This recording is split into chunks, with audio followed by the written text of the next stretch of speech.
Ala, ayaw niya umano. Hindi, mag-ano yan. Kusa?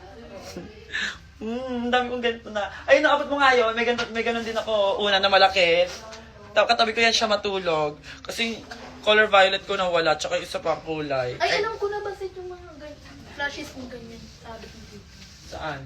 Hindi, lagyan mo na lang siya ng kano. Bilog ka ng ano. Lagayan.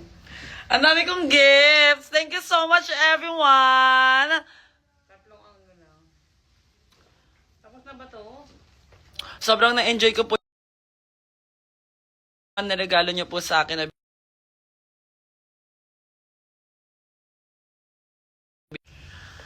So excited for more and I hope to see all of you guys and magkita-kita tayo. Dadalasin ko na ulit mag-live para makachika ko kayo ulit, lahat-lahat. And from the bottom of my heart, thank you so much for sending a gift.